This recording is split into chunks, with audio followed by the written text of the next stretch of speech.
Assalamualaikum warahmatullahi wabarakatuh. Saya Lisma Rahayu, NPM 101206515, kelas H1 dari Sties Tembi Bandung. Di sini saya akan menjelaskan dampak pandemi terhadap perekonomian di Indonesia. Berikut penjelasannya. Pandemi virus corona telah membangkitkan hantu resesi perekonomian dunia, tak terkecuali Indonesia. Ekonom senior Indef Eni Srihartati mengingatkan seluruh lapisan masyarakat agar bersiap menghadapi periode resesi ekonomi pada tahun ini. Suatu negara akan memasuki tahap resesi apabila telah terjadi perlambatan ekonomi yang terjadi secara umum dalam 2 kuartal berturut-turut.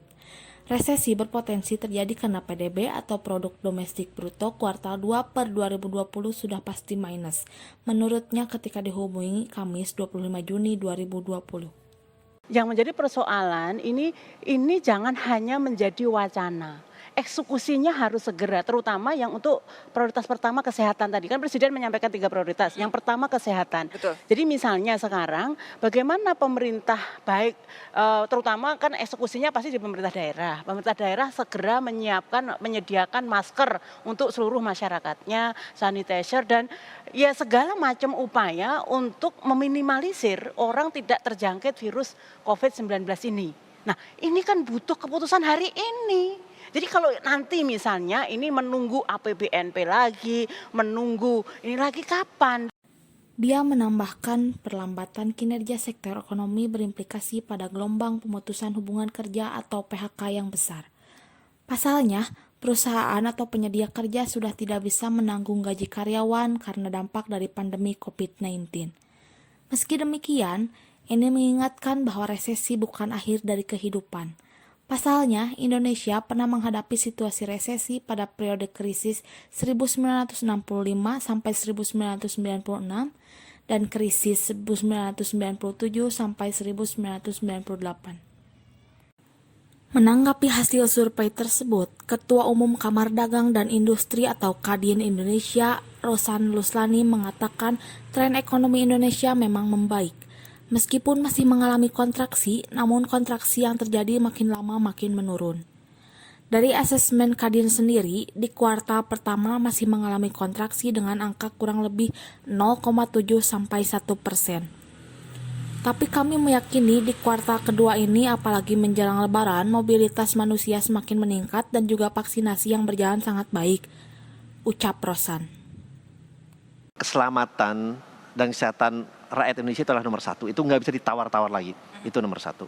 Sehingga dibutuhkan suatu komunikasi yang terbuka, yang transparan kepada masyarakat juga agar kita ini semua bisa mengantisipasinya.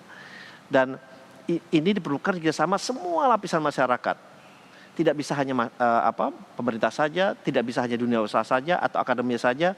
Ini semua pemangku kepentingan rakyat harus bersama terinformasi dengan baik. Dan memang tadi mungkin saya mau menanggapi satu sektor informal. Ya. Nah, sektor informal ini menjadi hal yang sangat penting. Kenapa? Kalau tenaga kerja kita ini paling besar justru di sektor informal.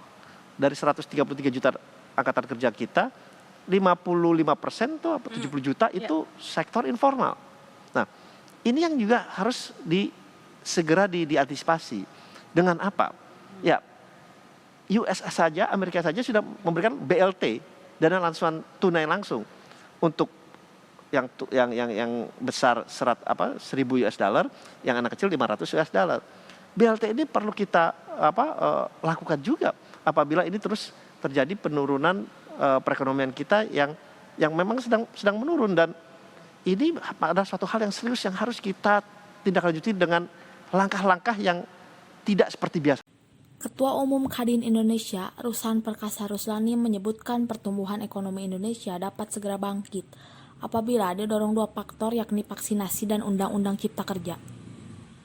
Menurut pandangan dari sisi pengusaha, dengan adanya penemuan vaksinasi dapat menurunkan faktor ketidakpastian, sebab dalam dunia usaha sangat membutuhkan rasa aman dan kepercayaan. Dengan kata lain sebenarnya kesimpulannya ya lambat dan terlambat. Nah, jadi oke, kita sudah tidak perlu menengok ke belakang, tetapi ini masih ada waktu untuk percepatan langkah-langkah yang benar-benar responsif dan transparan.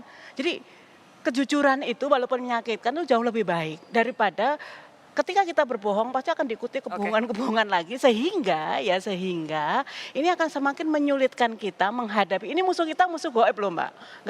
Nggak kelihatan seperti, ya, nggak seperti betul. krisis 9798, nggak seperti krisis keuangan di 2008 kemarin gitu. Ini virus yang kita hadapi sekarang ini virus. Oke. Jadi benar-benar perlu satu bersama-sama sebenarnya tinggalnya udah benar bersama. Mbak Eni maupun juga Pak Rosan, untuk masyarakat supaya bisa bersiap-siap, kira-kira masih akan sejauh apa perekonomian kita anjlok dan kira-kira sampai kapan? Singkat aja. Sebenarnya tergantung mitigasinya. Jadi kalau mitigasi tadi tadi instrumen-instrumen yang sudah disepakati tadi atau sudah diwacanakan pemerintah tadi segera dilakukan eksekusinya dan tepat gitu, maka ini akan kontribusinya sangat signifikan untuk memperlambat tekanan perekonomian kita. Tapi kalau tidak, ya skenario terburuknya kan bahkan ada yang memprediksikan kita bisa tumbuh bahkan di bawah 2%. Gitu. Ya, Bu Sri Mulyani bahkan Ya. sudah bicara soal itu. Pak Rosan silakan.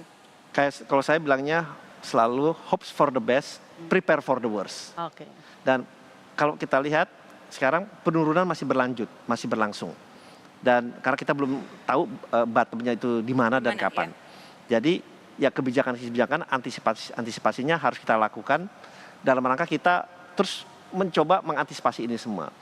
Penurunan iya masih akan berjalan di semua lini.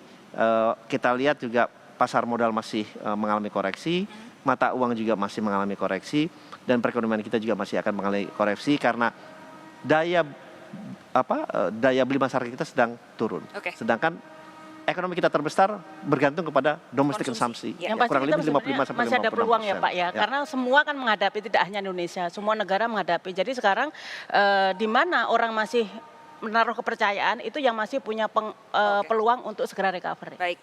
Bu Eni, terima kasih. Pak Rosan, terima kasih sudah hadir di Menara Kompas. Pastikan Anda berdua tetap sehat-sehat ya. Amin. Insya Allah. Insya Allah. Baik, terima kasih juga kepada Anda saudara sudah menyaksikan kami di Sapa Indonesia Malam. Saya Sofi Syarif pamit undur. Kita jumpa lagi besok.